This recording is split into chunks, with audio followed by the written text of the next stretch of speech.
bien. J'aime bien, c'est bon, c'est acté, j'aime bien. C'est cosy, c'est smooth. Voilà, c'est comme si vous étiez assis à côté de moi sur le lit et que je vous racontais ma petite vie. J'aime beaucoup. Donc, bref, comme vous avez pu voir dans le titre de la vidéo d'aujourd'hui, je n'invente absolument rien. C'est écrit, hein. Nous allons donc parler de mes objectifs de l'année 2023. Alors, je ne dis pas des résolutions, je n'aime pas ce mot, il sert à rien. Donc, j'appelle ça moi des objectifs un peu de l'année, les petits goals que j'aimerais atteindre ou les petites choses que j'aimerais faire. Donc, sans plus tarder, je vais vous laisser avec la suite de cette vidéo. On va commencer maintenant, c'est parti. Bon, on arrive quand même à fin janvier, légèrement en retard là, c'est bien. Et on a encore le temps de discuter un peu des objectifs de l'année. Vers entre mi et fin décembre, je commence à faire ma petite liste, ma petite to-do list, des choses que j'aimerais accomplir dans l'année 2023. Alors il y a des choses qui durant l'année 2022 ont été faites pour que ça se concrétise en 2023. Donc forcément c'est les premières choses que j'écris généralement. Et ensuite après il y a des petites choses que je rajoute. Mais c'est vraiment une petite liste qui au fur et à mesure de l'année peut encore bouger. Alors on va commencer par le sujet, l'argent. J'aimerais cette année, c'est la dernière année où j'ai la possibilité de mettre encore énormément de côté. Alors pour ceux et celles qui suivent pas trop ma personne, j'ai fait une vidéo il y a 2 ans je crois, que je vous mets dans le i qui est juste ici je crois. Il y a une vidéo où je vous ai expliqué comment en tant qu'étudiante j'ai réussi à mettre 5 000 € de côté en une année. Alors pour certaines personnes c'est pas grand chose, pour d'autres c'est énorme. Je vous ai fait une vidéo explicative de comment moi j'ai réussi et comment je faisais. En gros on tape le double pour cette année. Ça c'est quelque chose qui est dans le top 1 de ma liste parce que c'est vraiment ce que je veux accomplir. Ma liste est composée de 3 étapes. Il y a la première étape, les choses à accomplir et les gros projets. Il y a les deuxième étapes, c'est les choses que j'aimerais faire pour un peu pimenter mon année. Et ensuite il y a vraiment les petites choses de la vie quotidienne que moi j'aimerais modifier. Elle est composée globalement dans ces 3 étapes. Toujours dans les gros projets, cette année on a un gros voyage. Je vous en ai parlé la semaine dernière où je vous ai dit qu'on partait à l'autre bout de la planète. J'ai pas envie de me porter la poisse donc je ne vous dis pas, mais en tout cas on s'en va à l'autre bout de la planète, littéralement dans le sens du terme réel. Donc ça fait partie vraiment des gros projets de l'année 2023. C'est le plus gros voyage que je vais réaliser de toute ma vie. Je sais pas mais en tout cas niveau sous c'est le plus gros, c'est sûr et certain. Mais écoutez, c'est le rêve de mon copain. On a réalisé le mien l'année dernière puisque je suis partie à Santorin. Bon bah il a un rêve un peu plus gros que le mien qui est hors Europe. Bon bah on y go quoi, tant pis. Dans ma deuxième catégorie, nous avons des petites choses un petit peu sympathiques. Notamment un tatouage encore cette année. Je sais pas si l'année dernière je l'avais dit dans ma liste parce que le tatouage que j'ai fait il est en rapport avec Santorin. Je vous mettrai une photo de à quoi ressemble mon tatouage. C'est tout simplement les coordonnées GPS de Oya.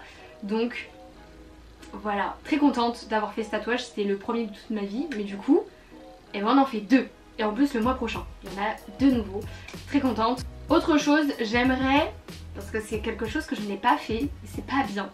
Je n'ai pas créé de société auto-entreprise pour YouTube. Alors je gagne des sous grâce à YouTube, c'est un fait. J'ai donc monétisé ma chaîne YouTube à partir du moment où j'avais 18 ans. Avant ça, ma chaîne n'avait jamais été monétisée, j'avais pas fait de demande, etc.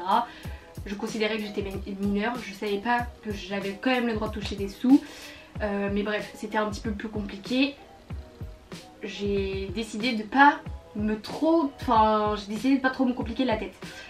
À partir de mes 18 ans, à l'âge réel de mes 18 ans et à la semaine de mes 18 ans, quand je vous avais publié ma première vidéo après 18 ans, j'ai monétisé ma chaîne. Donc ça veut dire que chacune de mes vidéos sont monétisées, à savoir que quand il y a des musiques de droit d'auteur, les vidéos sont strikées par YouTube et je touche pas d'argent. Bon ça c'est le jeu, j'ai envie de vous dire.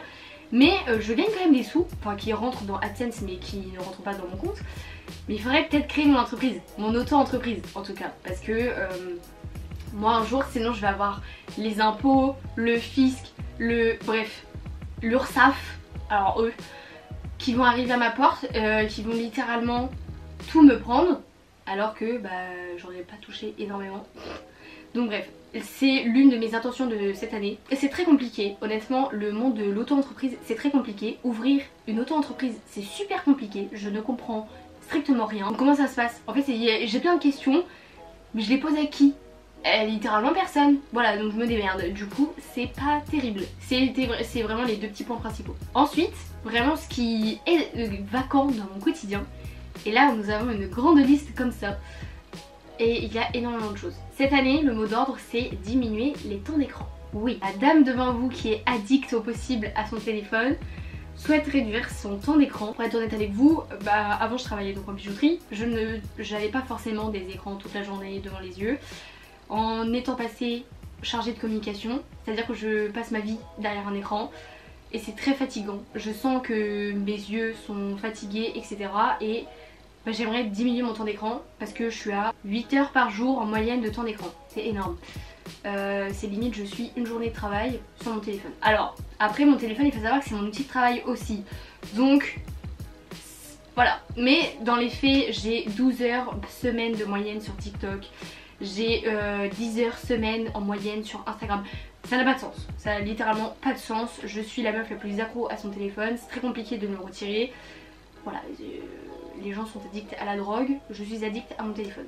En même temps, ce qui s'en dégage de là-dedans, c'est de la dopamine. Et oui, donc forcément, c'est la... Alors je crois que c'est l'hormone de la récompense ou un truc comme ça.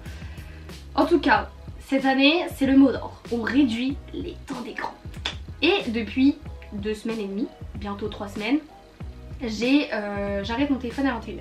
Et depuis 3 semaines, je dors un peu mieux la nuit. Alors c'est toujours pas génialissime, mais je m'endors déjà un peu plus vite et je fais quand même un peu des meilleures nuits. Parce que l'année dernière j'ai fait un énorme constat, je dors très très mal, je me lève en pleine nuit, je mets littéralement presque 1 heure à m'endormir. Une catastrophe. Et donc cette année j'ai dit bon Célia, année 2023, on se reprend en main et on réduit le temps d'écran. J'ai fait ça, essayez vraiment sur une semaine, vous allez voir c'est un changement drastique. Alors je suis passée de 8 heures en moyenne sur mon téléphone par jour à 6 heures. Voilà, bon c'est pas ce que j'aimerais atteindre, j'aimerais bien atteindre les 4 heures à peu près, mais c'est compliqué quand même. Donc il fallait trouver des activités, enfin il faut trouver des activités, des petits trucs qui viennent dans le quotidien, puisque arrêter son téléphone à partir de 21h, tu as l'impression de ne plus avoir de vie, ou tu ne sais pas quoi faire. C'est véridique, les premiers jours quand j'ai éteint mon téléphone, j'étais perdue, je sais pas quoi faire, je suis littéralement perdue, c'est véridique. Donc je me suis dit on va chercher des activités à faire. Il va falloir trouver des choses un petit peu. Donc parmi ces choses il y a lire un livre par mois. J'aimerais me mettre à la lecture, alors pour 2 choses. Mon français qui est un peu catastrophique, un petit peu. Les fautes d'orthographe qui sont également un petit peu catastrophiques. Je fais des progrès mais c'est toujours pas ça. Donc et aussi pour m'occuper après 21h, comme plus d'écran. Il faut s'occuper autrement, c'est-à-dire lire des livres. Donc, mon quotidien, on essaye. Je n'ai pas encore acheté de livres ou quoi que ce soit. C'est ce que j'aimerais faire dans l'année 2023. J'aimerais réaliser et faire quelque chose d'un peu farfelu. Mais si j'arrive à me lancer là-dedans, franchement, je serais pas peu fière de moi. J'aimerais coudre un vêtement. Alors de base, j'avais mis, je voulais coudre un vêtement par mois. Sachant que je ne sais même pas coudre. Genre rafistoler un trou dans un pyjama ou quoi, je vais pas m'aventurer à coudre un vêtement par mois. Donc cette année j'aimerais juste réaliser un vêtement. Je vous ferai une vidéo un peu sympa sur YouTube, je pense, sur Célia s'essaye à la couture. Ça va être quelque chose. Mais pourquoi pas, et j'aimerais bien faire un petit truc comme ça. Également, parce que je ne fais pas de sport, donc reprendre une activité physique, mais je veux pas de sport. Non. J'aimerais reprendre la danse. Alors dans un premier temps reprendre la danse à domicile. J'ai un niveau de danse maintenant qui doit être éclaté, j'ai pas envie de me ridiculiser dans une salle de danse, donc j'aimerais juste reprendre à la maison tranquillement. Mais j'ai pas envie de reprendre de la danse classique comme je faisais avant, c'est à dire que moi j'ai fait pendant 4 ans de la moderne jazz. J'aimerais apprendre des danses de salon, un peu comme Danse avec les stars, vous voyez. Donc je vais m'exercer chez moi, j'essaie de trouver une plateforme sur internet qui donne des cours en ligne. C'est une catastrophe. Je me suis dit que ça y est, le Covid est passé, tout le monde est passé sur le digital. Je vais peut-être trouver, je sais pas, une école de danse, même si c'est payant par mois, je m'en fous. Et bah je vous jure, je n'arrive pas à trouver. J'ai trouvé une école mais j'ai pas encore essayé. Donc il faudrait que j'essaye et que je vous tienne au courant. Mais j'aimerais en tout cas reprendre la danse à 3 fois par semaine. J'aimerais vraiment reprendre une activité physique. Parce que je suis convaincue que déjà reprendre la danse ça va me redonner un petit peu, un peu plus confiance en moi. Parce que c'est vraiment, tu bouges ton corps, tu redécouvres un peu ton corps. Tu rentres un petit peu dans un personnage mais ce personnage des fois fait du bien. Donc voilà, toujours lié à la diminution du temps d'écran hein, parce que forcément ça veut dire que quand je rentrerai du travail à 18 h, je ferai par exemple une demi-heure, une heure de danse. Dans les choses toujours du quotidien mais que j'aimerais essayer, il y a d'abord une nuit insolite. Alors j'aimerais beaucoup faire une nuit insolite, peu importe... mais principalement dans les cabanes dans les arbres, j'aime beaucoup. J'aimerais ouais un peu essayer les petites choses comme ça insolites et tout. Ça m'a toujours un peu fascinée parce que j'ai jamais fait. Bon après il faut savoir que j'ai le vertige, mais c'est sympa, je trouve que c'est fun en vrai. Toujours dans les petites choses comme ça, j'aimerais également faire un cours de pâtisserie. Il faut savoir que je l'ai déjà fait. Je l'ai fait il y a 15 jours déjà.